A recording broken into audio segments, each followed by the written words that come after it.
యేసుక్రీస్తు వారికా లేదా పరిశుద్ధాత్మునిక? అసలు ఎవరికి చేయాలి అనే అంశాన్ని మనం నేర్చుకుంటున్నాం. చాలామంది యేసు ప్రభుని చేస్తున్నారు, చాలామంది పరిశుద్ధాత్ముని చేస్తున్నారు, చాలామంది తండ్రి అయినటువంటి దేవుని కూడా చేస్తున్నారు. ఈ ముగ్గురిని కూడా ప్రార్థించేవారు క్రైస్తవులు లేకపోలేదు, ఉన్నారు. ఈ క్రైస్తవులలో ఎవరిని ఎవరు ఎలా చేయాలో కూడా తెలియని అమాయకత్వంలోనికి బైబిల్ తమ చేతుల్లో దేవుడు ఇచ్చిన, చదవక అర్థం కాక ఎవరో చెప్పినటువంటి మాటలు విని చాలామంది త్వరపడి ఎవరికి చెయ్యాలో ఆయనకు చేయకుండా వారు ఎవరికి పడితే వారికి చేయాలనుకుంటే ప్రార్థన ఆయన యొద్దకు చేరదు. ఎలా చేస్తే చేరుతుంది ఆయన యొద్దకు కూడా సంగతులు మనం ఈరోజు చక్కగా నేర్చుకుందాం. అంటే దుష్టుడు ఎవరికి చేయాలో చేయకుండా, చేయని వానికి చేయటం వలన ఏ ఉపయోగం లేకుండా తండ్రి అయినటువంటి దేవునికి వెళ్ళకుండా ఈ రకంగా మార్చేసింది. ఆ సంగతి మనకు అర్థం కావాలి, అంతేనా? కాబట్టి చూద్దాం, యేసు ఎవరు చేశాడు ప్రార్థన అని మనకు అర్థమైంది. చెప్పండి, ఈ విషయం మీకు కొంచెం ఆలోచన ఇచ్చిన తర్వాత నేను ముందుకు వెళ్ళిపోతాను. ప్రార్థన ఎవరికి చేయాలి చెప్పండి? ప్రార్థన ఎవరికి చేయాలి, ఎవరికి చేసిరి అని అన్నప్పుడు యేసుని అడిగితే యేసు తండ్రి అయినటువంటి దేవునికి ప్రార్థించాడు అని మనకు అర్థమైంది. ఎన్నో విషయాలు ఉన్నాయి, కొన్ని మాత్రమే మీకు అర్థం కావడానికి, కొన్ని మాత్రమే మీకు ఉదాహరణగా నేను పెట్టాను. ఇప్పుడు పరిశుద్ధాత్ముడు యేసు చేశాడా తండ్రికి చేశాడా అంటే, పరిశుద్ధాత్ముడు కూడా తండ్రి అయినటువంటి దేవునికి ప్రార్థన చేస్తున్నాడు అని మనకు అర్థమైంది. ఇప్పుడు మనము కూడా ఎవరికి ప్రార్థన చేయాలి? తండ్రికా, క్రీస్తుకా, పరిశుద్ధాత్మునికా అని మనం అడిగితే మనము కూడా తండ్రి అయినటువంటి దేవునికి ప్రార్థన చేయవలసిన వారముగా ఉన్నాము, చేస్తున్నాము, చెయ్యాలి అని యేసు స్వామి నేర్పించాడు.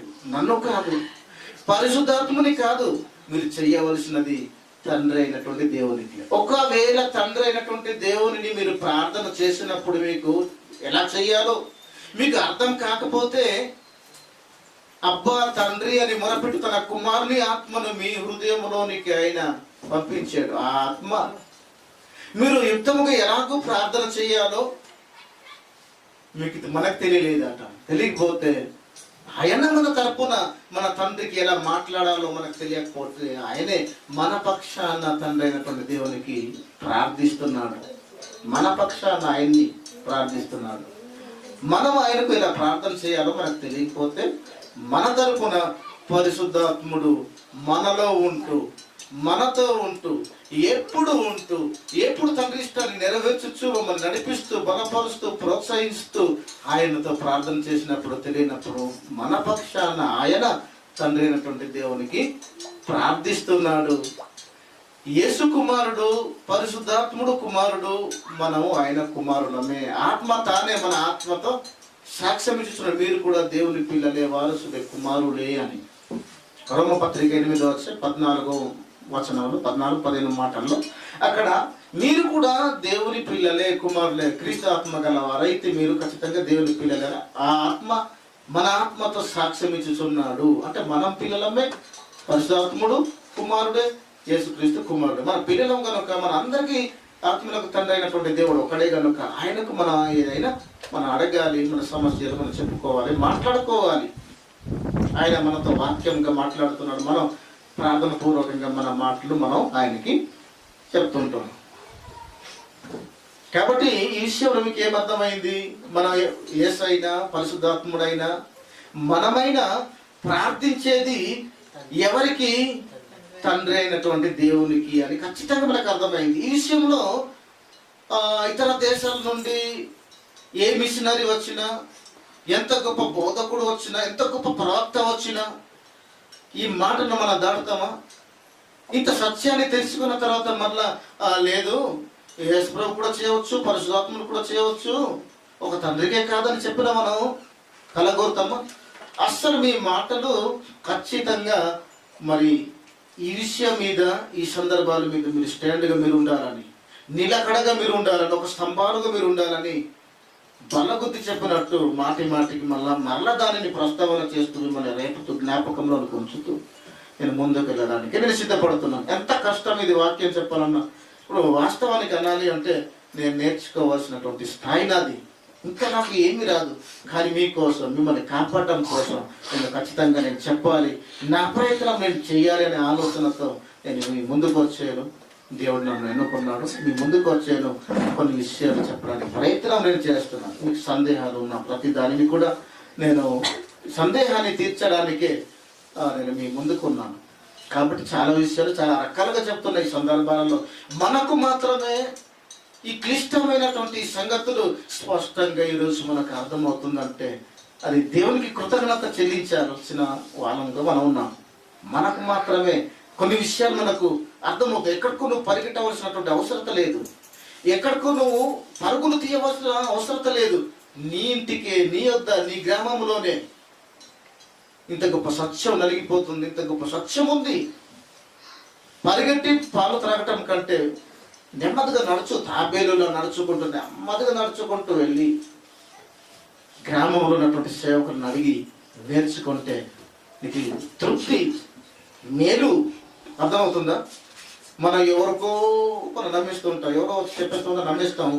మనం ఎంత సత్యాన్ని వివరణ చేసినా నమ్మరు. ఎందుకు నమ్మరు? ఎందుకు నమ్మకుండా అలా మోసపోతున్నాం అంటే వీడు మావాడే కదా, వీడికి ఏం వచ్చులే అంటే హేళన.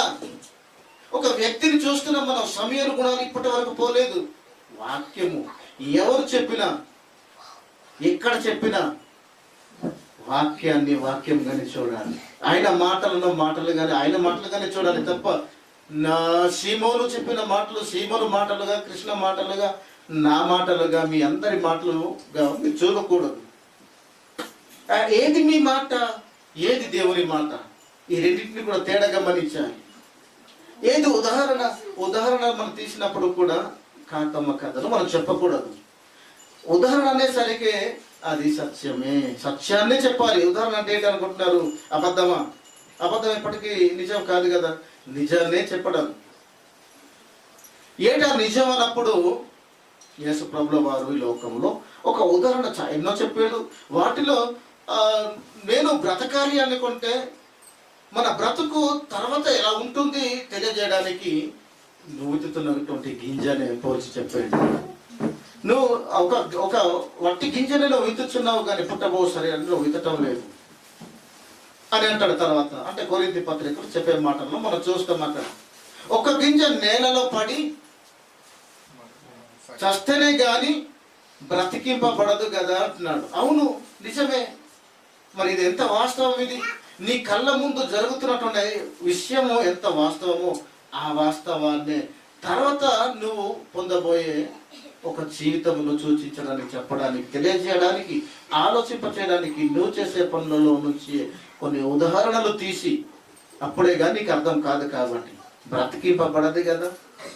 ఒకవేళ అది నేలలో పడి చావకుండిన ఎడల అది ఒంటిగానే ఉంటుంది, అది అలాగే ఉంటుంది. ఒకవేళ అది నేలలో పడి చేస్తే చచ్చిన తర్వాత అది బ్రతుకుతుంది, మొలకెత్తుతుంది. అలాగే నీకు కూడా మరొక బ్రతుకు ఉంది అనడానికి మరి సత్యం చెప్పాడా? ఇది వాస్తవమే కదా, జరుగుతున్నదే కదా.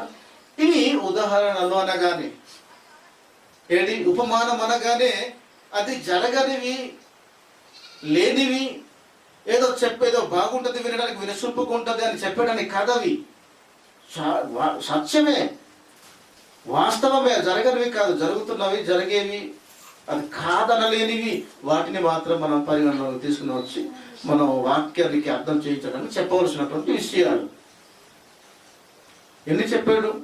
కాబట్టి చూడండి ఎంత మంచి మన చక్కగా నేర్చుకుందాం, మనం వెళ్ళిపోదాం. ఇంకా మనం తండ్రి అయినటువంటి దేవునికి ప్రార్థించాలి, ప్రార్థన చేయాలనే సందర్భాలు ఎన్నో నేర్చుకున్నాం.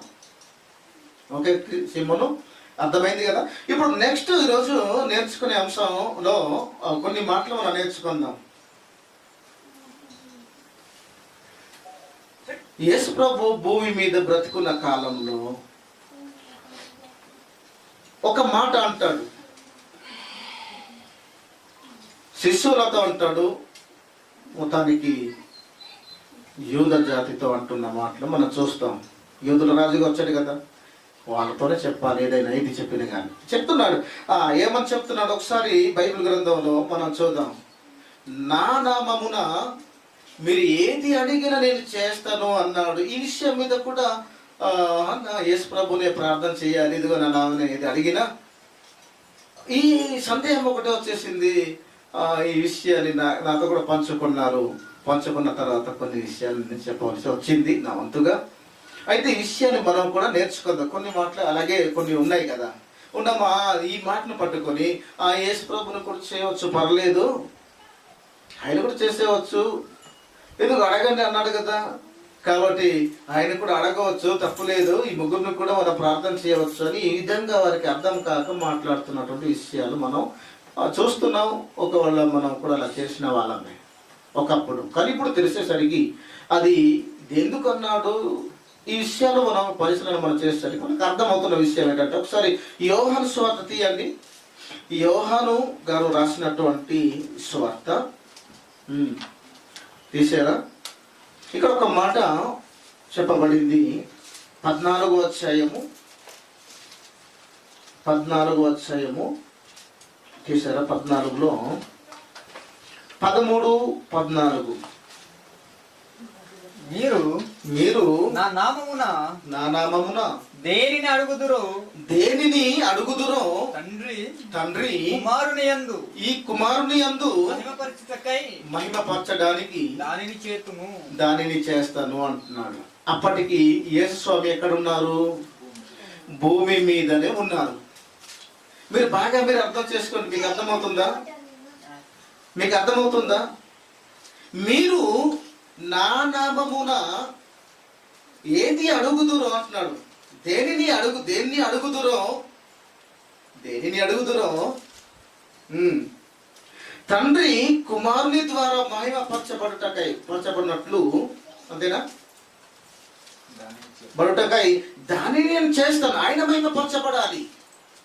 మీరు నా నామమున ఏదైతే మీరు అడుగుచున్నారో, ఏదైతే కోరుకుంటున్నారో, ఏదైతే నాతో విషయాన్ని చెప్పారో దానిని నేను చేస్తాను. ఎందుకు చేస్తానంటే నా తండ్రి మహిమపరచబడాలి, నా తండ్రిని నేను హెచ్చించాలి, నా తండ్రిని నేను ఘనపరచాలి, నేను మహిమపరచాలి, కనుక నేను చేస్తాను అన్నాడు. ఇంకా 14వ మాట కూడా ఒకసారి చూద్దాం. నా నామమున మీరు నన్ను ఏమి అడిగినను నేను చేస్తానంటాడు. ఏమి అడిగినా, ఏది అడిగినా, అంతేనా? అలాగని బంగారం అడిగేస్తారేంటి? డబ్బులు అడిగేస్తారేంటి? బిల్డింగ్లు అడిగేస్తారేంటి? ఏమి అడిగిన అనేసరికి అన్ని మూలం కదా, అన్ని చెప్పేశాడు, సమస్తాన్ని చెప్పేశాడు. ఇప్పుడు నా ఇష్టమే, అన్ని నాకే పట్టేశాడు ఈ ఆప్షన్స్. ఇప్పుడు నేను ఏదైనా అడిగేవచ్చు, ఇంకా ఓపెన్ అనుకుంటారా? అలా అనుకోవడానికి వీల్లేదు. ఏది ఆయన వద్దు అంటున్నాడు, ఆశించొద్దు అంటున్నాడు, ఏది కావాలంటున్నాడో కూడా కనీస జ్ఞానం బైబిల్ ఆయన మైండ్లోనికి మనం వెళ్ళాలి. వెళ్ళి అని అడిగితే ఏది న్యాయం ఆయన పరీక్షించి ఇవ్వాలో ఇవ్వకూడదు ఆయన డిసైడ్ చేస్తాడు. ఆయనకి ఇష్టం కానిది కూడా నువ్వు అడిగిస్తావు అనుకో, దేవుడు ఇవ్వడు. ఆయనకి ఇష్టమైనది, ఆయనకు కావలసినది, ఆయన ఇవ్వాలనుకున్నది నువ్వు అడిగినప్పుడు, నువ్వు ప్రార్థించినప్పుడు ఎలా ప్రార్థించాలి, నేను పొందుకుంటున్నాను, ఆయన ఇస్తున్నాడు అనే నమ్మకంతో నువ్వు అడిగినప్పుడు అది ఖచ్చితంగా నీకు అనుగ్రహింపబడుతుంది. మీరు ఏమి అడిగినను నేను చేతును అన్నాడు. కాబట్టి యేసు ప్రభుని కూడా ప్రార్థన చేయవచ్చు అని ఇక్కడ అతికేసుకున్నాను. ఆయన కూడా ప్రార్థన నేను చేయాలి, మనం చేయవచ్చు, పర్లేదు అని ఇక్కడ అతికేసుకున్నాను. ఆయన దేవుడే, పరిశుద్ధాత్ముడు దేవుడే, దేవుని కుమారులు దేవుళ్ళే, అంతేనా? మరి వంతల వంశం నుండి దేవుళ్ళ వంశము ఆయన దేవుళ్ళ వంశం వాళ్ళది, మనది కూడా దేవుళ్ళ వంశం మనది, మీరు కూడా దైవాలే అని అన్నాడు. ఆయన వాళ్ళకున్నటువంటి లక్షణాలు మనలో ఉంటే భూమి మీద ఇతరులకు మనం ఎలా కనబడతాం చెప్పండి? దైవాలుగానే కనబడతాం. సపోజ్ దైవాలు అనడానికి ఒకటి మనకు అర్థమవుతుంది. ఏదో ప్రమాదంలోనికి, భయంకరమైనటువంటి ప్రమాదం, అక్కడ చనిపోవాలి కదా, లేదా అరకుర ప్రాణం ఉండే అంతగా గొప్ప ప్రమాదకరమైనటువంటి ఒక పరిస్థితిలోనికి మనం జారిపోయిన తర్వాత ఎవరు లేరు రక్షించడానికి, ఎవరు వచ్చారు మొత్తానికి. వచ్చి మనకి కాపాడ్డాడు. ఆయన లేకపోతే మన పరిస్థితి ఏంటి? చనిపోయే వాళ్ళం. అప్పుడు ఆయన ఆయన ఆయన మన దృష్టికి ఆయన ఎలా అనిపించుకుంటాడు, ఎలా అనుకుంటాం, ఆయన్ని ఎలా భావిస్తాం చెప్పండి? దేవుడిలా వచ్చి నన్ను రక్షించాడు, నన్ను కాపాడు. నువ్వు లేకపోతే నేను ఏమైపోతాను? అది దేవుని లక్షణం. అది తండ్రి రక్షకుడు అయితే క్రీస్తు రక్షకుడు. తండ్రి రక్షకుడు అయితే క్రీస్తు రక్షకుడు. క్రీస్తుని నమ్ముకున్న మనం అందరం కూడా రక్షక బాటులే. మనం కూడా పోలీస్ డిపార్ట్మెంటే. మనకు కూడా పోలీస్ డిపార్ట్మెంట్ గా మమ్మల్ని పెట్టాడు. తన ఆధీనంలో పెట్టుకున్నాడు. తన రాజ్యములో రక్షక బాటులుగా పెట్టాడు. సర్వలోకానికి మీరు వెళ్ళండి, సర్వ సృష్టికి మీరు స్వతः మీరు ప్రకటన చేసి కొందరినైనా అగ్నిలో నుంచి లాగే ప్రయత్నం. రక్షణ అండి, ఇది రక్షణ కార్యం. ఇది మనం చేయవలసినటువంటి బాధ్యత. ఇది పోలీస్ డిపార్ట్మెంట్ వారు నేర్చుకున్నటువంటి ఏంటంటే శిక్షణలో ఏదైతే నేర్పించారో ఆ విషయంలో వారు పగడబందీగా ఉంటారు. దాన్ని ఖచ్చితంగా నెరవేరుస్తుంటారు. ఆ నియమ నిబంధనలకు ఖచ్చితంగా వారు పాటిస్తుంటారు. అలాగే మమ్మల్ని కూడా దేవుడు రక్షించండి కొందరినైనా అంటున్నాడంటే మన రక్షక బాటలా కాదు? మీరు చెప్పండి. యేసు రక్షకుడు అయితే తండ్రి అయిన దేవుడు ఆయన రక్షణ అయి ఉన్నాడు. ఆయన అలాంటి రక్షణ అయినటువంటి తండ్రికి పుట్టినటువంటి కుమారుడు రక్షకుడు. అవునా? ఆ రక్షకుడైనటువంటి క్రీస్తును ధరించుకున్న మన అందరం కూడా రక్షక బాటులు. మనం కూడా అర్థమవుతుందా? కనుకనే మీరు సర్వలోకానికి వెళ్ళి సువార్త మీరు ప్రకటన మీరు చేయండి అన్నాడు. రక్షక బాటులు కనుక రక్షక బాటులుగా ఆయన చేసుకొని అప్పుడు అంటున్నాడు మీరు వెళ్ళండి, అనేక మంది రక్షించండి, కాపాడండి అని. కొందరైనా మారు మనసు పొందుతారేమో, కొందరైనా మీరు రక్షించగలరేమో అని కదా. మనం చేస్తున్నామా? ఆ ప్రయత్నం చేస్తున్నామా? లేదు, చేయటం లేదు. మనం చెయ్యాలి. అర్థమవుతుందా? కాబట్టి అన్నాడు, మీరు ఏమి అడిగినాను, నా పేరట ఏమి అడిగినాను నేను చేతును అన్నాడు.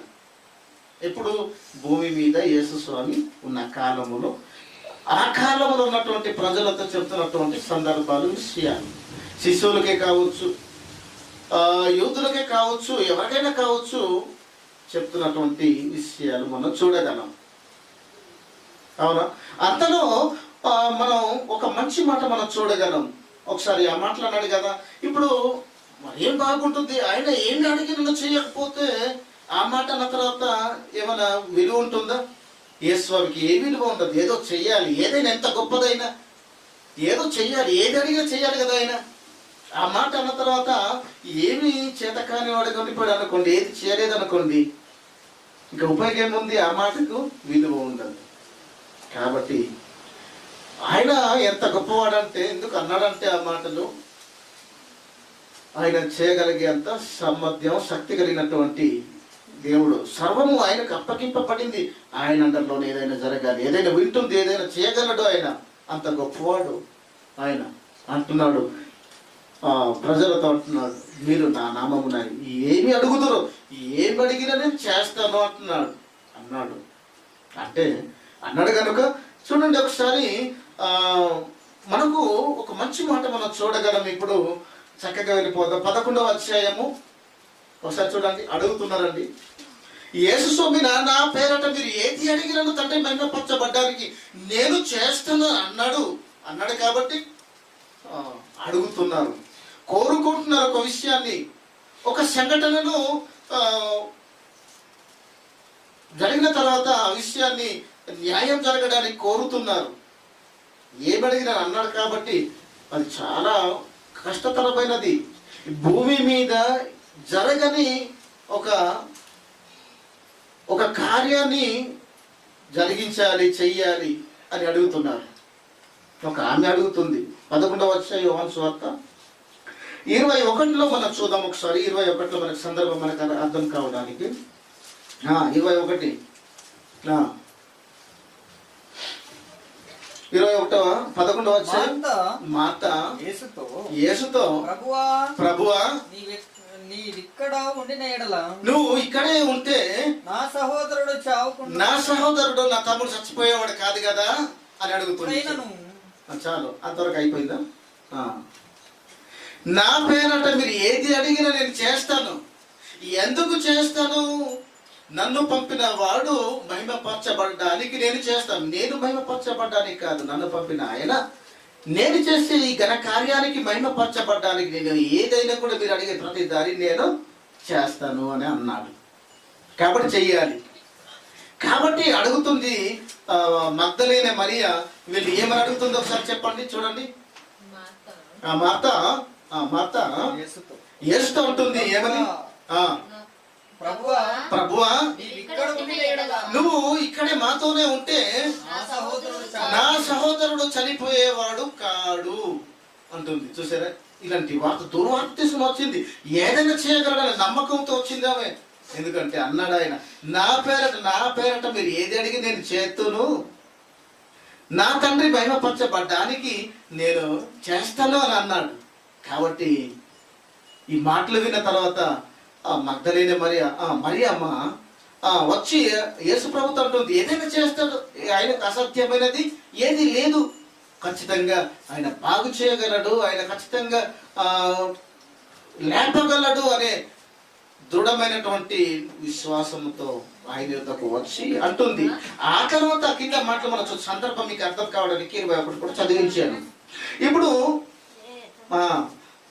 41 నుంచి 44 వరకు ఇప్పుడు కంటిన్యూ మనం చూద్దాం. ఇప్పుడు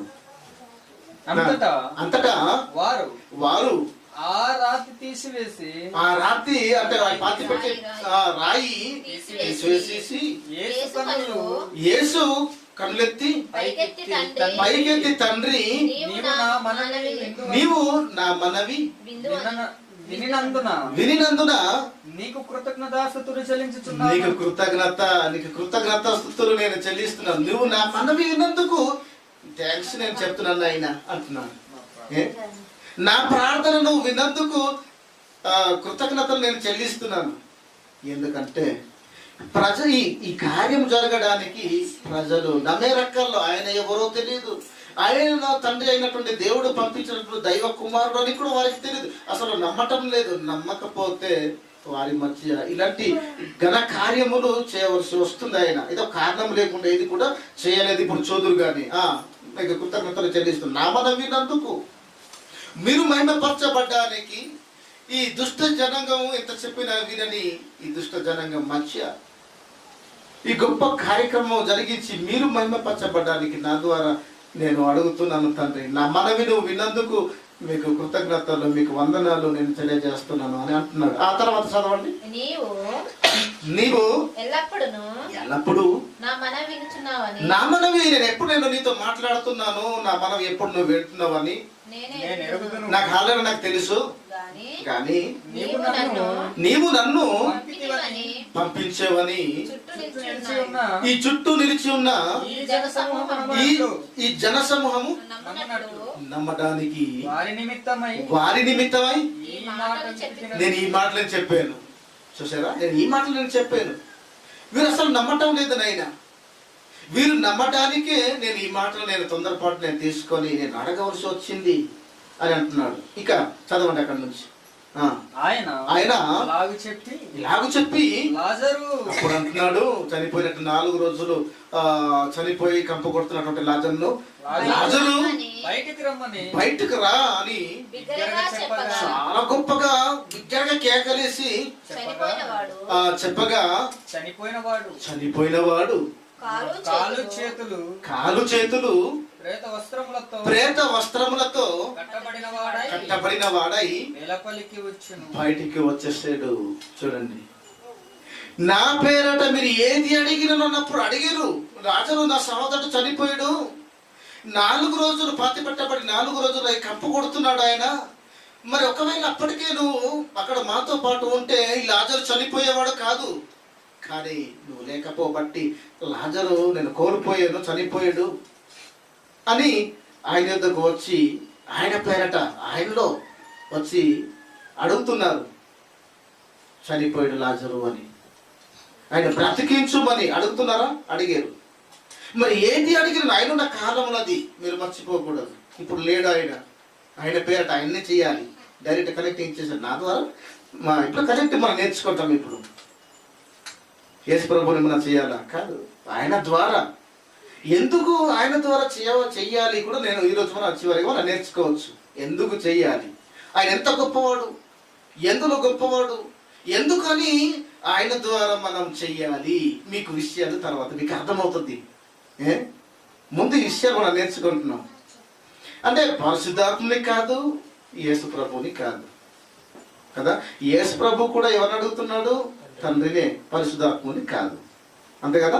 కాబట్టి లాజరు బయటికి రా అని అన్నాడు. ఏది అడిగినా నేను చేస్తాను, నా తండ్రి మహిమపరచబడ్డానికి. ఎదుగురైనా ఈ మూర్ఖపు జనులు అసలు వినే రకాల్లో లేరు, అసలు నమ్ముకునే రకాల్లో లేదు, అసలు నమ్మకం లేదు. వాళ్ళ కోసం నేను ఈ మాటలను అడిగి తిని నా మనవి నువ్వు విన్నావు, అందుకు కృతజ్ఞత నేను చెల్లిస్తున్నాను అని చెప్పి లాజరు బయటికి రా. చూసారా కార్యం చేశాడు. ఏది అడిగాను, మార్తమ్మ ఏది అడిగినా చేశాడా లేదా తనున్న కాలంలో? ఖచ్చితంగా చేశాడు. సాధ్యమైంది, ఆయనకి సాధ్యమైంది. ఆయనకు అసాధ్యమైనది ఏది కాదు. నువ్వు నెల రోజులు నువ్వు కంపు కొడుతున్నా, కుళ్ళిపోయినా ఈ దేహాన్ని కూడా బాగు చేసేంత సామర్థ్యుడికి పోవాడు ఆయన, దేవుడు. అవునా? ఆయన చెప్తే భూమి వింటుంది, ఆయన చెప్తే గాలి వింటుంది, వెలుగు వింటుంది, చీకటి వింటుంది, సముద్రం వింటుంది, ప్రతి జంతువు, ప్రతి చెట్టు, ప్రతి అణు వింటుంది. ఆయన చెప్పాలి, ఆయన చెప్తే ఆయన లేకుండా ఏది కలగలేదు. ప్రతి దానికి తండ్రి. అబ్బా ఆయనే. ఏమనుకుంటున్నారు? తండ్రి. ఆయన లేకుండా ఏది లేదంటే అర్థం ఏంటి? ఆయన తర్వాత ఏదైనా. కాబట్టి ప్రకృతికి తండ్రి యెహోవా తర్వాత యేసుక్రీస్తు కూడా. అంతేనా? గొప్పవాడు. అంత అధికారం ఆయనకి ఇచ్చాడు, అంత గొప్పవాడు యేసుస్వామి. ఆయన మాట వినదా? నాశనం అయిపోద్ది ఆయన కోపానికి. అంతేనా? మమ్మల్ని తీసుకువెళ్ళి తండ్రి యొద్దకు తీసుకెళ్ళడానికి వస్తున్నప్పుడు ఆయన్ని చూడలేక, ఆయన వచ్చే గర్జనను తట్టుకోలేక నాశనం అయిపోద్ది, భస్మం అయిపోద్ది సృష్టి అంతా. అంత గొప్పవాడు ఆయన, భయంకరుడు. క్రీస్తు అనగానే భయంకరుడు. మనకు అర్థమైంది ఏంటంటే మొదటి రాకడలో ప్రేమమయుడు, దయమయుడు అని మనకు అర్థమైంది. ఆయన నడుస్తుంటే భూమి అంతా పగుళ్ళు వచ్చేస్తాయి, లేదనుకుంటే కాలిపోద్ది. పర్వతాలు ముట్టిన అవి మొత్తం మసి అయిపోతాయి, కాలిపోతాయి. అలాంటి ఉగ్ర రూపం కలిగి ఈ లోకంలోనికి ప్రభుని నమ్మని వారిని, ప్రభుని తిరుగుబాటు చేసిన వారిని, క్రీస్తు విరోధులందరినీ నాశనం చేసేసి తను నమ్ముకున్న పిల్లలను తండ్రి యొద్దకు తీసుకుని వెళ్ళడానికి వస్తున్నప్పుడు జరగబోయే భయంకరమైనటువంటి పరిణామాలు మనం చూడగలం. ఆ తర్వాతనే ఇప్పుడు అంత గొప్పవాడు, ఆయన మాట ఎందుకు వినదు? ఈ మట్టి దేహము ఇది కులిపోయిన మట్టి ఎందుకు వినదు? రా, బయటికి రా లాజరు, తండ్రి మహిమ పరచబడాలి, అందుకు నేను వచ్చాను. ఈ ప్రజలు నమ్మటం లేదు, నమ్మాలి. రా, బయటికి వచ్చేసాడు. ఏది అడిగిన చేతును నెరవేర్పు జరిగిందా లేదా? ఆ మాటకు న్యాయం జరిగిందా లేదా?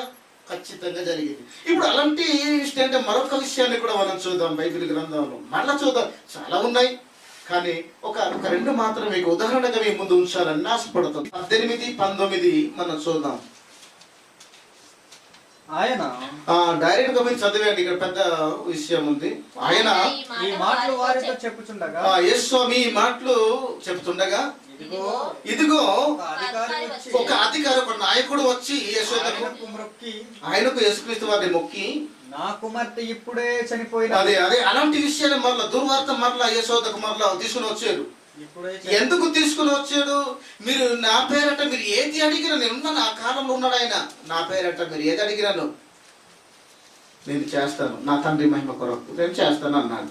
ఇప్పుడు చనిపోయాను, చనిపోయాను. అయినను నీవు వచ్చి చూసారు. అదే సందర్భం, అదే దుర్వార్త. అలాంటి దుర్వార్తనే మరలా యేసుస్వామి వద్ద అధికారి కుమార్తె గూర్చి, మరణం గూర్చి వచ్చి అధికారి స్వయాన్న వాళ్ళ నాన్నగారి చెప్తున్నటువంటి విషయాలు. ఒకసారి నువ్వు వచ్చి ఆమె మీద చెయ్యి ఉంచు, ఆమె బ్రతుకున్నా నేను, అప్పుడు నువ్వు చెయ్యి ఉంచితే ఆమె బ్రతుకుతుంది అని నమ్ముతున్నాడు. నమ్మి వెళ్ళాడు ఆయన. ఆయన మరి నా అధికారం అనేసరికి ఆయన బిజీ ఆయనకు ఉంటుంది, అవునా? అలాంటిది ఆయన కింద చాలా మంది ఎవరంటే పనివారు ఉంటారు, చాలా మంది నడిపిస్తుంటారు, నాయకుడు వాడు. అలాంటిది తన కుమార్తె కోసం ఆ పదవిని విడిచిపెట్టి ప్రభువుని లోబడి ఆయన నమ్మి ఆయన ఎదుకు వచ్చి తన కుమార్తె మరణంను గూర్చి చెప్తున్న సందర్భాలు, ప్రాధేయపడుతూ చెప్తున్నటువంటి సందర్భాలు ఇవంతా కూడా చూడండి. ఎంత తగ్గించుకున్నారు తన కుమార్తె గురించి, అవునా? ఏడు మనం తగ్గించుకుంటామా? యేసు ప్రభు లేదేమో లేదు, యేసు ప్రభుకి రకరకాలు అంటాం మనం. అంత గొప్పవాడు ఆయన తగ్గించుకున్నాడు. ఒక 100 మంది రామంటే వస్తారు, పోమంటే పోదు, అంత గొప్ప వ్యక్తి ఆయన, అంతేనా? అంత గొప్ప ఆయన క్రీస్తు ఎదుట వచ్చి ఆయన కిందట లోబడి ఆయన మొక్కి తన కుమార్తె బ్రతకటం కోసం, తన కుమార్తె కోసం ఎంతైనా తగ్గి ఆయన క్రీస్తు పాదాల యుద్ధకు ఆయన పడినట్టు మనం చూస్తున్నాం ఇక్కడ ఈ విషయాన్ని.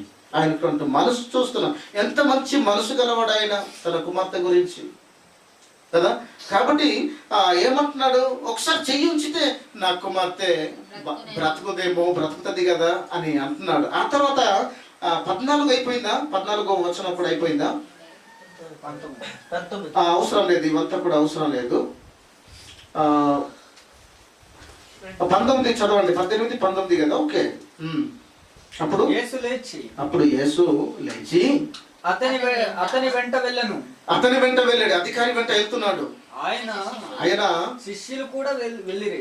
ఆయనతో పాటు శిష్యులు కూడా వెళ్ళిపోయారు. ఆ తర్వాత ఆ సమయం ఇవంతా కూడా మనం చదువుకుంటూ మనం వెళ్తే అక్కడ రక్తస్రావం గల 12 సంవత్సరాల నుండి రక్తస్రావం గల స్త్రీ కనబడుతుంది. అక్కడ ఎదురవుతుంది, జన సమూహంతో వెళ్తున్నప్పుడు ముట్టుతుంది. ఆమె విషయం మీద కొంచెం లేట్ అవుతాడు మధ్యదారిలో. ఆలోగా తన కుమార్తె చనిపోతుంది. ఆ తర్వాతనే వెళ్తాడు ఏ స్వామి. ఆయన వెళ్తున్నప్పుడు మధ్యలో చాలా మంది దొమ్మికొనడం వలన మరి రక్తస్రావంతో బాధపడుతున్నటువంటి స్త్రీ, 12 సంవత్సరాల నుంచి బాధపడుతున్నటువంటి స్త్రీ, ఆమె వస్త్రపు చెంగును ముట్టింది కూడా జరిగినాయి. అలా దొమ్మిగా ఉండటం వలన ఆయన ప్రయాణం కూడా కొంచెం లేటుగానే వెళ్ళారు. ఆలోగా అధికారి కుమార్తె చనిపోయింది. ఆ తర్వాత కింద మాటల్లో మనం చూసినప్పుడు ఏ మాటలు 23, 24, 25 వరకు మన కంటిన్యూ మనం చూద్దాం. అంతలో యేసు అధికారి ఇంటికి వచ్చి పిల్లన గ్రోవు మొత్తానికి అధికారి ఇంటికి వచ్చాడు. అధికారి ఇంటికి వచ్చి ఆల్రెడీ చనిపోయిన ఇంటికి పిల్లల గ్రోవులు వాయిస్తారు. ఈరోజు బాజాలు, భజనీలు రకరకాలు మనం చేస్తుంటారు కదా, ఊదుతుంటారు, పిల్లల గ్రోవులు ఊదుతుంటారు. ఇప్పుడు కూడా చేస్తుంటారు. అలాగే ఊదుతున్నారు. ఆల్రెడీ ఆ ఇంటికి ఇప్పుడు ఎవరంటే అధికారి ఇంటికి వెళ్ళేసరికి పిల్లల గ్రోవులు వాయిస్తున్న వారు, భజన చేస్తున్న వాళ్ళు ఆల్రెడీ ఉన్నారు. అక్కడ భజన చేస్తున్నారు. వాళ్ళు చాలా గోల చేసేస్తున్నారు. వాళ్ళు చాలా శబ్దాలతో గోల చేసేస్తున్నారు. గోలు చేయించుండగా ఆ సమూహాన్ని, ప్రజలను, అక్కడ ఉన్నటువంటి ప్రజలను చూసి యేసు ప్రభు అంటున్నాడు, మీరు స్థలం కొంచెం ఇవ్వండి. ఈ చిన్నది నిద్రించుచున్నదే గాని ఈ అధికారి కుమార్తె ఈ చిన్నది నిద్రపోతుందే కానీ చనిపోలేదని, అది చనిపోలేదు. మీరేమో చనిపోయింది అని మీరు అనుకుంటున్నారు, మీరు భజన చేసేస్తున్నారు. కానీ ఈమె చనిపోలేదు, నిద్రపోతుంది అని ఆ ప్రజలతో చెప్తున్నాడు. చెప్పగా ఆయనను అపహసించిరి. ఆయన అప్పుడు ఏం చేశారు, అబ్బా చెప్పి ఆల్రెడీ మా కళ్ళ ఎదుట చనిపోయింది కదా, చనిపోతుంది కదా, మేము పిల్లల గ్రోవులు ఇవంతా కూడా మేము ఊదుతున్నాం, మేము ఇంత కార్యక్రమాలు చేస్తూ మేము ఏడుస్తూ తర్జన భర్జనగా మేము ఏది అర్థం కాక మేము ఏడుస్తూ కుమిలిపోతూ నలిగిపోతూ ఆహారాన్ని విడిచిపెట్టి తినక భోజనం చేయక అసలు ఈ బాధతో కడుపు నిండిపోయి మేము ఇప్పటి వరకు మేము బాధపడుతుంటే వీడేవాడరా, వీడు పోయేవాడా, పిచ్చివాడా, వెరివాడా, ఏడి అంటున్నాడు, వీడికి బుద్ధి లేదు, వీడికి మనం వెరి వాళ్ళమా, వీడు వెరివాడా, అపహసిస్తున్నారు, హేళన చేస్తున్నారు వాడిని. అర్థమవుతుందా? వీడు చనిపోలేదట. మరి ఇన్ని సంవత్సరాలు అంటే ఇన్ని రోజులు అయింది, ఇన్ని గంటలు, ఇన్ని టైం అయింది, అసలు చనిపోయింది, అసలు ఊపిరి రావటం లేదు, అసలు ఇక్కడ కాల్చేతులు ఇవంతా కూడా చల్లబడిపోయినాయి. మరి ఈయనది పిచ్చివాడ హేళన చేస్తున్నారు ఆయన్ని. చేసిరి జనసమూహమును పంపివేసి అప్పుడు జన సమూహాన్ని పంపివేశాడు యేసు స్వామి. ఆయన లోపలికి అప్పుడు వెళ్ళి యేసు స్వామి మాత్రమే లోపలికి వెళ్ళి ఆమె చెయ్యి పట్టుకొనగానే ఆమె చనిపోయి దాన్ని ఎక్కడైతే పడకుండా పెట్టారో అక్కడికి వెళ్ళి ఆమె చెయ్యిను పట్టుకొని యేసు స్వామి పట్టుకోగానే ఆ చిన్నది లేచెను. అప్పుడు పట్టుకొనగానే ఆ చిన్నది లేచింది కదా. అది ఆయన దృష్టికి నిద్రిస్తుందే తప్ప చనిపోలేదు. ఈ భౌతిక మరణాన్ని యేసు స్వామి ఏమన్నాడు? నిద్రతో పోల్చాడు. అంటే చనిపోయిన వాడు నిద్రిస్తాడా లేదా బ్రతికున్నవాడు నిద్రిస్తాడా? మీరే చెప్పేయండి. చనిపోయిన వాడు నిద్రిస్తాడా? బ్రతికినవాడు నిద్రిస్తే లేకపోతే లేస్తాడు. మరి చనిపోయిన వాడు నిద్రిస్తే ఎవరు లేపినా లేగాడు. మీకు ఈ సందర్భాలు మీకు అర్థం కావాలి. యేసుకి అసాధ్యమైనది ఏది? 4 రోజులు కంపు కొడుతూ ఆయన నిద్రిస్తుంటాడు. మరి 4 రోజులు నిద్రించాడు గనక, ఆత్మ కొంచెం విడిచి 4 రోజులు బయట ఉన్నాడు గనక, ఆ దేహాన్ని క్లీనింగ్ చేసే ఆ మిషన్ వంటి ఆత్మ శక్తి లేకపోవడం వలన దేహం అంతా కూడా కుళ్ళిపోయి కంపు కొట్టబడి ఉంది. మరి ఇంతవరకు క్లీనింగ్ చేసేది ఏదన్నమాట? ఆత్మ, జీవాత్మ ఉండాలి. లేకపోతే కంపు దేహంలో ఉంది ఆ జీవాత్మ. ఒక ఇల్లు కట్టుకొని మనం చూడండి ఎంత శుభ్రంగా మనం చేసుకుంటూ అది కంపు కొట్టకుండా దుర్వాసన రాకుండా మనం భద్రం మనం చేస్తుంటాం. చూడండి, మనం అలుపుతుంటాం, మనం అన్ని రెడీ చేస్తుంటాం. అన్నిని బట్టి ఎంత చక్కగా ఉంటుంది ఇల్లు. మనం ఉంటే, మనమే లేకపోతే ఇల్లు కంపు అయిపోద్ది కదా. అలానే ఆత్మ కూడా మనలో ఉన్నంత వరకే. ఆత్మ పోయిన మరుక్షణమే మీకు తెలుసా, మీకు ఈ దేహము దాని దుర్వాసన వస్తుంది, తెలుసా లేదా? ఎప్పుడైతే పోయిందో అప్పుడు సర్వముఖ వాసన అనేది బయటకు వచ్చేస్తుంది. ఆ వాసన రాకుండా శుద్ధి చేసేవాడేవాడు అన్నమాట. లోపల ఉన్నటువంటి వ్యక్తి అతనే దేవుని కుమారుడు, అతనే జీవవాయువు, ఎల్లప్పుడు జీవించేవాడు. అది దేహం నిష్ప్రయోజనమైనది. ఈ నిష్ప్రయోజనమైన ఈ దేహములో, ఈ గృహములో నిత్యము జీవించే ఒక జీవి, ఒక ప్రాణి, ఆత్మ, దేవుని స్వరూపం కలిగినటువంటి ఆత్మ లోపల నుండి శుద్ధి చేస్తుంది. ఆయన పంపించగా వచ్చి కనుక కంపు లేకుండా ఈరోజు మనం ఉన్నాం, శుభ్రంగా ఉన్నాం కదా. అది శుద్ధి చేస్తుంది. ప్రకృతిలో దేవుడు చేసినటువంటి మల్లెపూలు అని రకరకాల పూలతో చేసినటువంటి సుగంధ తైలాన్ని మరలా ఈ దేహానికి మరలా ఏం చేస్తున్నాం? మరలా మనం కూడా కొట్టుకుంటున్నాం, రాసుకుంటున్నాం, పూసుకుంటున్నాం కదా. చూడండి, ఈ దేహానికి లోపల ఆయన డిజైనింగ్ ఆయన చేస్తున్నాడు, ఆయన క్లీనింగ్. ఆ తర్వాత మళ్ళా ఈ ప్రకృతిలో నుంచి ఈ దేహం కోసమే ఇవంతా కూడా దేవుడు అన్ని శుభ్రం చేస్తున్నాడు. అంత పరిశుభ్రత చేస్తున్న ఆయనను ఈరోజు మనం మర్చిపోతున్నాం, అసలు ప్రార్థన చేయలేకపోతున్నాం. ఆయన చేయాలో మనకు అర్థం కావటం లేదు. ఆయన ఏ రకంగా కూడా సరిగా మనుషులకు అర్థం కావటం లేదు. ఆయన పంపించిన కుమారుడు అర్థం కావటం లేదు, పరిశుద్ధాత్మడు అర్థం కావటం లేదు. కానీ అన్ని మాత్రం అనుభవించడానికి కొంత బాగా మనకు తెలుసు. కాబట్టి ఏమంటున్నాడు ఇప్పుడు? అక్కడ నుంచి చదవండి. ఇప్పుడు లేపెను అన్నాడు, బట్టి ఆమె లేపెను అన్నాడు. ఇక్కడ నుంచి మనం నేర్చుకున్నాం కదా. లేపెను అన్నాడు అంటే ఆమె నిద్రించుచున్నది కనుక హే అమ్మ లేతల్లి అని చేయబట్టి ఆయన పట్టుకున్నా కానీ ఆమె లేచింది. చనిపోయిన వాడు నువ్వు చేయి పడితే లేస్తాడా? లేవాడు. యేసు స్వామి అనే మాటలు ఈ భౌతిక మరణం నిద్రతోనే పోల్చాడు. తన యందు నిద్రించిన వారిని నిద్రతోనే పోల్చాడు. మరలా ఆయన లేపుకొని వస్తాడు కాబట్టి ఆ భౌతిక మరణం అంటే ఆత్మ మరణం, ఆత్మ నాశనం, నిత్యము నాశనము అయ్యే ఈ దండనను ఏమన్నాడు? మరణము అని అన్నాడు. ఇదే భయంకరమైనది, ఇదే ప్రమాదకరమైనది. అందులోనే వెళ్ళకూడదని యేసు స్వామి వచ్చాడు. రక్తం కాల్చాడు, ఎన్నో హింసలు పొందుకోవాల్సి వచ్చింది. అక్కడ వెళ్ళకూడదు. అది దేవుడు యేసుకి ఇష్టం కాదు, పరిశుద్ధాత్మకి ఇష్టం కాదు, కన్న తండ్రికి అస్సలు ఇష్టం కాదు. అది తండ్రి చిత్తం. అది అక్కడ వెళ్ళకుండా నేను ఈరోజు నువ్వైనా నేనైనా సువార్త మనం చేయాలి. పరిశుద్ధాత్ముడు మమ్మల్ని సువార్త చేస్తున్నాడు, ప్రోత్సహిస్తున్నాడు సువార్తలో. యేసు స్వామి చేసిన ఈ సువార్త పరిచర్యల బాటలు మనం నడుస్తున్నాం, మనం చేస్తున్న అపొస్తలులు నడిపించుకున్నాడు. ఇవంతా కూడా ప్రభు పనిలో ఒక ఆరాధన, ప్రభు సేవ, సేవిస్తున్నాం మనం ఆయన చిత్తాన్ని నెరవేర్చడంలో కదా. ఆ తర్వాత ఈ సమాచారము అప్పుడు ఆయన చేయగల ఆ దేశమంతటా వ్యాపించింది ఈ సమాచారం. ఇదిగో ఒక అధికారి కుమార్తెను యేసు స్వామి వచ్చి చేపట్టి ఆమెను లేపేసాడు. ఎంత గొప్పవాడు ఆయన, చనిపోయిన వారిని లేపుతున్న ఆయన. ఈ సమాచారం, ఈ మంచి వార్త, ఈ శుభవార్త అనేది ఆ దేశం అంతటా కూడా వ్యాపించింది. వ్యాపించి అంతా చెప్పేసుకున్నారు, అందరికీ అర్థమైపోయింది, తెలిసిపోయింది. చూసారా? కాబట్టి ఈరోజు నువ్వు చేసే కన్నా కార్యం వీధి వీధిలకు అర్థమైపోవాలా, తెలియాలి ఏదైనా. అలా యేసు ప్రభు ఆ కార్యం ద్వారా దేశమంతటా తను చేసినటువంటి కార్యక్రమాన్ని వ్యాపింపచేసాడు. అలా తండ్రిని ఏం చేశాడు? మహిమపరిచాడు ఆయన. ఈరోజు మనం కూడా మంచి సత్క్రియలు చేస్తూ అనేక మందిని ప్రేమ గుణంతో నువ్వు పరిచయం చేయగలవా? వారిని తెలియపరచగలవా? వారిని చూపించగలవా? సాత్వికంతో చూపించగలవా? నువ్వు ఏ రకంగా నువ్వు చూపించగలవో, ఎలాంటి మంచి కార్యములు చేసి నువ్వు ఇతరులకు నువ్వు చూపించగలవో, నీ వార్త వెళ్ళాలో, అందరికీ తెలియాలో, మనం ఈరోజు ఆ కార్యక్రమాన్ని జరిగించడానికి ముందుకు మనం సాగాలి. చేసాడు ఆయన. ఇప్పుడు చూద్దాం మంచి మాటలు లైన్గా కొన్ని తొందరగా మనం వెళ్ళిపోదాం. ఇప్పుడు 25 కంప్లీట్ అయిపోయిందా? ఓకే సరే. ఇప్పుడు ఒకసారి యోహాను సువార్త 15వ అధ్యాయం ఒకసారి సహాయం చేయండి. యోహాను సువార్త 15వ అధ్యాయము 16వ వచనంలో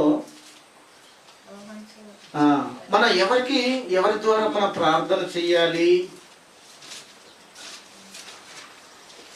ప్రార్థన ఎవరి ద్వారా మనం తండ్రి అయినటువంటి దేవునికి చెయ్యాలి? చదవండి. 16వ మీరు నన్ను ఏర్పరచుకొనలేదు, మీరు నన్ను ఏర్పాటు చేసుకోలేదు, మీరు నా పేరట తండ్రిని ఏమి అడుగుతారో, తండ్రి అయినటువంటి దేవుణ్ణి ఏమి అడుగుతారో అది ఆయన మీకు అనుగ్రహించినట్లు, అది ఆయన తండ్రియే మీకు ఇచ్చేటట్టుగా మీరు వెళ్ళి ఫలించుటకును, మీరు ఫలించడానికి, మీ ఫలాలు నిలిచి ఉండడానికి నేను మిమ్మును ఏర్పరచుకొని నియమించి తిని, నేను నియమించాను, మిమ్మల్ని ఎన్నుకొని మిమ్మల్ని నియమించుకున్నాను నేను అంటున్నాడు. ఇక్కడ ముఖ్యమైనటువంటి విషయము ఏంటంటే, మీరు నా పేరట తండ్రిని ఏది అడుగుదురో అంటున్నాడు. ఏమి అడుగుతారో నా పేరట, తండ్రిని, పరిశుద్ధాత్మని కాదు, నన్ను కాదు, నా ద్వారా తండ్రిని మీరు ఏమైతే అడుగుతారో అది నేను చేస్తాను. ఆయన తండ్రిని చెయ్యునా? ఏమి అడుగుతారో ఆయన మీకు అనుగ్రహించినట్లు, ఆయన మీకు అనుగ్రహించే విధంగా మీరు నా పేరట ఏది అడుగుతారో దానిని మీరు అడగండి, ఆయన చేస్తాడు, మీకు అనుగ్రహిస్తాడు. నా పేరట అడగాలి, నా పేరట అడిగితేనే, నా పేరట ఆయన్ను అడగాలి అంటున్నాడు. ఆయన ద్వారానే మనం ఏదైనా తండ్రిని మనం ప్రార్థించాలి, అడగాలి, మన సమస్యలు మనం చెప్పుకోవాలి. అర్థమవుతుందా? ఇప్పుడు నెక్స్ట్ మరలా చూద్దాం, మంచి మాటలు మనం చూసుకుంటే వెళ్ళిపోదాం. 16వ అధ్యాయం, అదే 16వ అధ్యాయం యోహాను సువార్తలోనే 23లో మనం చూద్దాం. ఆ దినమును మీరు దేనిని గూర్చి నన్ను అడుగుదురో అడగరు నన్ను అడగరు. ఆ దినమున మీరు దేనిని గూర్చి కూడా నన్ను అడగరు. మీరు తండ్రిని, ఎందుకంటే మీరు తండ్రిని నా పేరట ఏమి అడిగినను ఆయన మీకు అనుగ్రహించునని మీతో నిశ్చయముగా చెప్తున్నాను. నా పేరట మీరు ఏది అడిగిననంటే ఏమి అడిగినను. ఒకవేళ నేను ఉన్నప్పుడు నన్ను అడిగారు, తండ్రి మహిమపరచబడ్డానికి చాలా మందిని బాగు చేశాను, లేపాను, వారికి జీవాన్ని పోసాను. ఇప్పుడు నేను వెళ్ళిపోతాను, నేను ఉండను. తర్వాత మీరు ఏం చేస్తారంటే, నేను ఉన్నాను, నా తండ్రిని నేను అడిగాను, కార్యాన్ని చేశాను. మరి నేను ఉన్నాను అన్ని రోజుల్లో, నేను వెళ్ళిపోయిన తర్వాత మీరు ఏమని అడుగుతారంటే, నా ద్వారా తండ్రి అయినటువంటి దేవునికి మీరు డైరెక్ట్ అయిపోండి, నా ద్వారా మీరు తండ్రికి డైరెక్ట్ అయిపోండి, అడగండి. ఏది అడిగినా ఆయన చేస్తాడు, అంతేనా? ఇప్పుడు మనం ఏది కూడా అడిగినా యేసుక్రీస్తు ద్వారా మనం తండ్రి అయినటువంటి దేవునికి మనం ప్రార్థిస్తున్నాం. ఈ ప్రార్థన ఇది దేవునికి న్యాయమే అయితే ఆ ప్రార్థనను ఆయన అంగీకరిస్తాడు. అంగీకరించిన తర్వాత దేవుడు ఏది మన అవసరాలను తీరుస్తాడు, ఒక మార్గాన్ని తెరుస్తాడు, నీ ఆలోచనను, నీ బాధను, నీ కష్టాన్ని తృప్తిపరుస్తాడు. అప్పుడు యేసుని అడిగేవాళ్ళు యేసు తండ్రిని అడిగి వారిని న్యాయం చేసేవాడు. ప్రతి ఒక్క సమస్యను ఆయన పరిష్కారం చేసేవాడు. మనిషికి అసాధ్యమైన వాటిని సాధ్యపరిచేవాడు యేసు స్వామి తన కాలంలో. మరి అన్ని వేళలో నేను మీతో ఉంటాను కదా, నేను భూమి మీద ఉండను కదా, కొంతకాలానికి మాత్రమే ఉంటాను, ఉన్నంత వరకు నేను చేస్తాను. ఆ తర్వాత వెళ్ళిపోయిన తర్వాత ఎవరిని అడుగుతారు? నా ద్వారా తండ్రి అయినటువంటి దేవునికి మీరు డైరెక్ట్గా మీరు కనెక్ట్ అయిపోవాలి, అడగాలి. అడిగితే అప్పుడు ఆయన మీకు చేస్తాడు, ఆయన ఇస్తాడు, ఆయన అనుగ్రహిస్తాడు, కార్యాన్ని జరిగిస్తాడు అని అన్న మాటలు మనం చూస్తున్నాం. అంటే తండ్రిని ఎలా చేయాలి మనం? ఇప్పుడు యేసుక్రీస్తు పేరిట ఆయన ద్వారా తండ్రి అయినటువంటి దేవునికి ఏం చేయాలి? ప్రార్థన చెయ్యాలి అని మనకు అర్థమైంది. ప్రార్థన చెయ్యాలి ఆయన ద్వారానే. ఒకప్పుడు యేసుక్రీస్తు రాకమునుపు ఇశ్రాయేలీయులు డైరెక్ట్గా తండ్రిని ప్రార్థించేవారు. తండ్రి అయినటువంటి దేవునికి మనకు ఒక మధ్యవర్తిగా యేసు స్వామి లోకానికి వచ్చాడు కనుక ఏదైనా కూడా ఆయన అనుమతితోనే చేయాలి. అతిక్రమించి ఏది చేసినా ఆయన యొద్దకు చేరవు. ఎంత గొప్ప కార్యములైనా, ఎంత గొప్ప మాటలైనా ఆయన తండ్రి యొద్దకు వెళ్ళవు. ఆయన తీసుకోడు, పట్టింపు చెయ్యడు, అసలు వెళ్ళవు. ఆయన ఉంటేనే ప్రతి దానికి ఆయనే దిక్కు, కాలానికి ఆయనే దిక్కు, తండ్రితో ప్రార్థన చేయాలన్నా ఆయనే దిక్కు, పరలోకానికి వెళ్ళాలన్నా ఆయనే దిక్కు. ఎంత కనెక్టింగ్! ఆయన లేకుండా ఏది కలగలేదు, ఆయన ఉంటేనే కలిగింది. అర్థమవుతుందా? ఈ సృష్టి కలగడానికి గల కారణం ఆయన లేకుండా లేదు. ఆయన ఈ సృష్టి కలగడానికి కూడా ఆయన మధ్యవర్తి. మన ఆలోచన చేస్తే అనా ఆయన లేకుండా ఏది లేదంటే ఆయన మధ్యవర్తి కాదా? ఆయన లేకుండా తండ్రి ఏది చేయలేదు. ఇవన్నీ జరగడానికి, తయారు చేయడానికి క్రీస్తే ఆధారం. ఆయన దిక్కు అయ్యాడు, ఆయన ద్వారానే తండ్రి చేసేడు సృష్టిని అని మనకు అర్థమవుతుంది. ఇప్పుడు నెక్స్ట్ మనం చూద్దాం ఒకసారి రోమపత్రిక 7 తొందరగా మనం విడిచిపెట్టేస్తున్న సమయం ఎంత అయింది? 11:59 కనుక ఒకసారి మీరు రాసుకోండి. రోమపత్రిక 7వ అధ్యాయము 25వ వచనంలో కూడా ఏమంటాడంటే, యేసుక్రీస్తు ద్వారా దేవునికి కృతజ్ఞతాస్తుతులు చెల్లించుచున్నాను అంటున్నాడు పౌలు. యేసుక్రీస్తు ద్వారా తండ్రి అయినటువంటి దేవునికి కృతజ్ఞతాస్తుతులు చెల్లించుచున్నాను. ఈరోజు నువ్వైనా నేనైనా ఆయన చేసినటువంటి మేలులకై మనం ఏం చేయాలి? తండ్రికి, యేసుక్రీస్తు ద్వారా తండ్రికి కృతజ్ఞతాస్తుతులు చెల్లించాలి. ఆయన లేకుండా, ఆయన ద్వారా కాకుండా మనం ఏమి చెల్లించలేము. చెల్లించాలి. ఒక కనెక్టింగ్ అనేది పెట్టాడు. ఏది చేసినా ఆయనకు మీరు కృతజ్ఞతలు మీరు చెల్లించాలంటే నా ద్వారానే, ఆయన ద్వారానే మనం ఆయన చెల్లించాలి అని మనకు అర్థమైంది. ఇప్పుడు ఎఫెసు పత్రిక 5వ అధ్యాయం ఒకసారి, ఎఫెసు పత్రిక 5వ అధ్యాయం తొందరగా 20వ వచనంలో, ఎఫెసు పత్రిక 5వ అధ్యాయం 20వ వచనంలో తొందరగా చదవండి. యేసుక్రీస్తు పేరట సమస్తమును గూర్చి తండ్రి అయిన దేవునికి ఎల్లప్పుడూ కృతజ్ఞతాస్తుతులు చెల్లించుడి అన్నాడు. యేసుక్రీస్తు పేరట సమస్తమును గూర్చి, సమస్తమును గూర్చి ఏమంటున్నాడు? తండ్రి అయిన దేవునికి కృతజ్ఞతాస్తుతులు మీరు చెల్లించండి. సమస్తమును గూర్చి, నువ్వు ఏం చేసినా, ఏం మాట్లాడినా, ఏం చేసినా సమస్తమును గూర్చి తండ్రి అయిన దేవునికి కృతజ్ఞతాస్తుతులు మీరు చెల్లించండి అంటున్నాడు. యేసుక్రీస్తు ద్వారా ఏదైనా ఆయనకు కృతజ్ఞతాస్తుతులు చెల్లించాలి అని వాక్యం మనకు నేర్పుతుంది. ఇప్పుడు కొలస్సీ పత్రిక 3:7లో కూడా చూద్దాం ఒకసారి. కొలస్సీ పత్రిక 3:7లో ఏమంటున్నాడు? మరియు మాట చేత గాని క్రియ చేత గాని నువ్వు చేసే క్రియ చేత గాని మీరు భూమి మీద మీ బ్రతుకులో మీరు ఏమి చేసినా, ఏమి మాట్లాడినా అదిగో ప్రభు అయినటువంటి రక్షకుడు అయినటువంటి యేసుక్రీస్తు ద్వారా అది తండ్రి అయినటువంటి దేవునికి కృతజ్ఞత, ఆయన చేసిన మేలును జ్ఞాపకంగా చేస్తూ ప్రతి ఒక్కరు కూడా ఆయనకు సమస్తమును ఆయన పేరిట కృతజ్ఞతలు చెల్లించాలి. ఆయనకు చెల్లించారట. థ్యాంక్స్ నాయన, కృతజ్ఞతలు తండ్రి, మంచి శ్వాస మేము బ్రతకడానికి ఉచితముగా మాకు అనుగ్రహించావు, అందుకు వందనాలు. క్రీస్తు ద్వారానే చెల్లించాలట, చెయ్యాలట. చూసారా, ఆయన ద్వారా తండ్రికి చేయాలి తప్ప యేసుక్రీస్తు కాదు, పరిశుద్ధాత్మునికి కాదు. అవునా? ప్రార్థన ఎవరికి చేయాలి? తండ్రిగా, కుమారునికా, పరిశుద్ధాత్మునికా అన్నప్పుడు తండ్రికి చెయ్యాలి. క్రీస్తు ద్వారా తండ్రికి చెయ్యాలి. క్రీస్తు ద్వారా తండ్రికి ప్రార్థన చేయడం మనకు రాకపోతే ప్రోత్సహించేవాడు పరిశుద్ధాత్ముడు. మన ద్వారా ఆయనే ప్రార్థన చేస్తున్నాడు. అందుకే పరిశుద్ధాత్ముడు కూడా మన ద్వారానే ప్రార్థిస్తున్నాడు తండ్రికి అని మనకు ఖచ్చితంగా అర్థమైంది. యేసు ప్రభు అయినా పరిశుద్ధాత్ముడైనా మనమైనా చెయ్యవలసినది తండ్రి అయినటువంటి దేవునికే. ప్రార్థన చేయవలసినది తండ్రి అయిన దేవునికి అని మనకు ఖచ్చితంగా మనకు అర్థమవుతుంది. ఇప్పుడు హెబ్రీ పత్రిక 13వ అధ్యాయంలో ఒక మాట చూసి చివరి మాటల్లోనికి మనం వెళ్ళిపోదాం.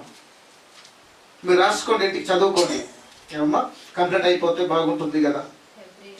హెబ్రీలకు రాసిన పత్రిక 13వ అధ్యాయం 15వ వచనంలో ఇక్కడ కూడా అంటాడు. ఏమని అంటే,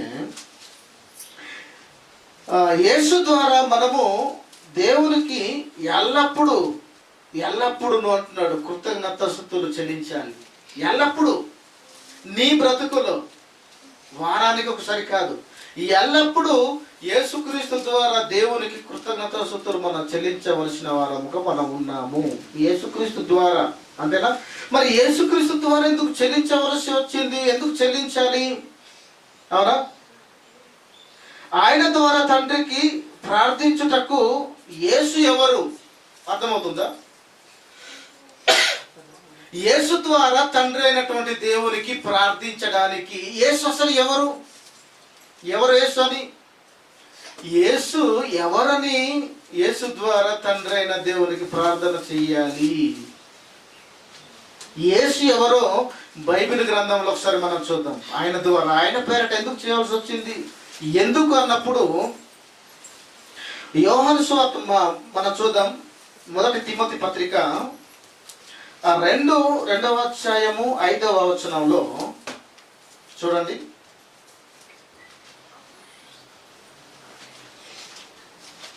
తీసారా?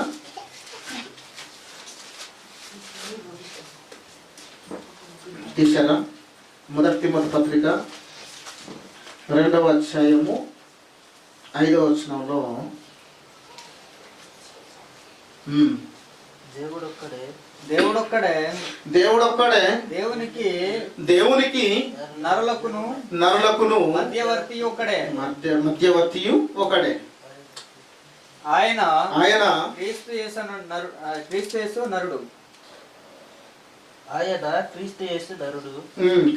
నరుడు.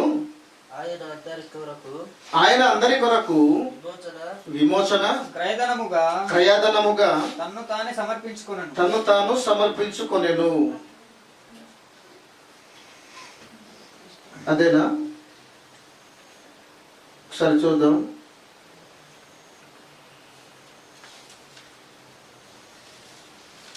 అది కాదనుకుంటున్నావు. 1 తిమోతి పత్రిక 2వ అధ్యాయం 5వ వచనమే కదా.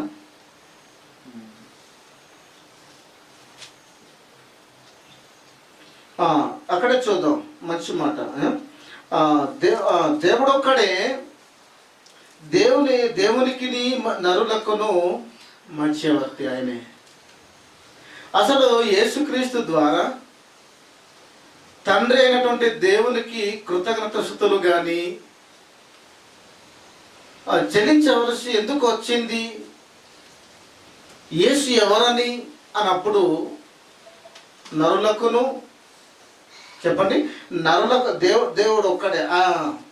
దేవునికి నరులకును మధ్యవర్తి అతనే. కనుక ఆయన పేరట, ఆయన ద్వారా చెయ్యాలి, ఆయన్ను ప్రార్థించాలి. ఏ పని చేసినా తండ్రి మహిమ కొరకు చేయవలసిన ప్రతి కార్యక్రమం ఆయన ద్వారానే చేయాలి, ఆయన ద్వారానే ప్రార్థించాలి. ఎందుకన్నప్పుడు దేవునికి మనుషులకు మధ్యవర్తి. ఆయన మధ్యవర్తిగా పెట్టాడు. ఆయన కాలానికి మధ్యవర్తి, మనుషులకు దేవునికి మధ్యవర్తి పెట్టాడు. సృష్టి నిర్మాణము కొరకు ఆయనే మధ్యవర్తి. ఆయన అంత గొప్పవాడు యేసు కనుక ఆయన ద్వారానే ఏదైనా చెయ్యాలి. ఒకసారి చివరిగా మాటలు మనం చూసుకుందాం. యోహాను సువార్త మీరు రాసుకోండి ఒకసారి. 14వ అధ్యాయం చదవండి. ఒక 2 మాటలు మాత్రమే చెప్పేస్తాను చివరికి. 2 మాటలు కంప్లీట్ అయిపోతాయి. తొందరగా చదవండి. ఒక విషయాన్ని నేను చెప్పి తేల్చేస్తాను. సమయం మనకు 12 అయింది. 14వ అధ్యాయం 6వ వచనంలో వ్రాయబడినటువంటి విషయాన్ని యేసు నేనే మార్గము అంటున్నాడు. నేనే పరలోకానికి మార్గం, నేనే సత్యము, నేనే వాక్యం, జీవమును, నేనే జీవము. నా ద్వారానే తప్ప ఎవడును తండ్రి యొద్దకు రాడు, వెళ్ళడు అంటున్నాడు. ఆయన మధ్యవర్తి. నా ద్వారానే అంటున్నాడు.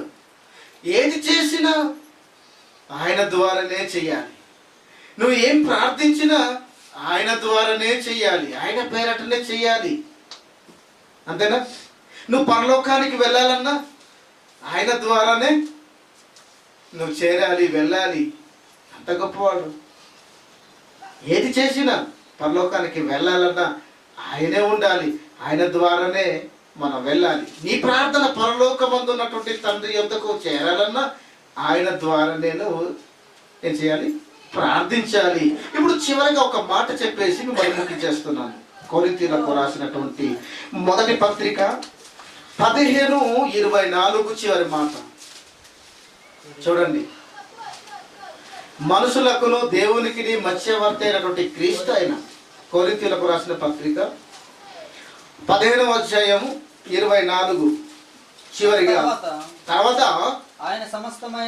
ఆయన యేసుక్రీస్తుల ప్రభువారు సమస్తమైన ఆధిపత్యమును సమస్తమైనటువంటి అధికారాన్ని బలాన్ని కొట్టేసి తన తండ్రి అయినటువంటి దేవునికి రాజ్యాన్ని భూమి మీద తన స్వరక్తం ఇచ్చి సంపాదించిన ఈ రాజ్యాన్ని సంఘాన్ని తండ్రికి అప్పగిస్తాడట.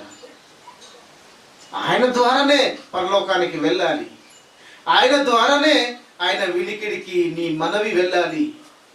ఆయన ద్వారానే నీ క్రియలు, ఏ క్రియ చేసినా ఏ పని చేసినా ఆయన ద్వారానే మహిమపరచబడడానికి వాడాలి. అంటే ఆయన ద్వారానే నువ్వు చేసినప్పుడే ఆయన ఘనత పొందుతాడు.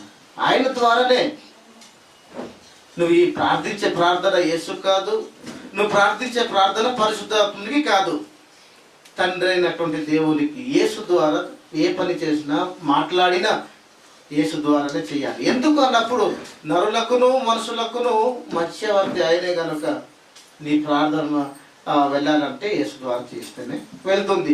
కాబట్టి ప్రార్థన ఎవరికి చేయవలెను చెప్పండి? తండ్రికా, యేసుక్రీస్తు వారికా, పరిశుద్ధాత్మనికా? ఎవరికి చేయాలి అసలు ప్రార్థన అన్నప్పుడు చెప్పండి. పాఠం పేరు పరిచయం చేస్తున్నాను చివరిగా. తండ్రి అయినటువంటి దేవునికి మాత్రమే ప్రార్థన చేయవలెను. అది కూడా యేసు ద్వారానే. నువ్వైనా నేనైనా పరిశుద్ధాత్మ ప్రార్థించిన యేసుక్రీస్తు ద్వారానే చేస్తుంది మన పక్షాన తండ్రికి అని ఖచ్చితంగా మనకు అర్థమైంది. మనం ప్రార్థించేది పరిశుద్ధాత్మని కాదు, యేసుని కాదు, కానీ తండ్రి అయినటువంటి దేవునికి మాత్రమే ప్రార్థించాలి అని మనకు అర్థమైంది. ఈ విషయంలో మీకు స్పష్టత మీకు వచ్చింది కదా? ఏ డౌట్ లేదా? ఓకే, సంతోషం. మీ అందరికీ కూడా వందనాలు.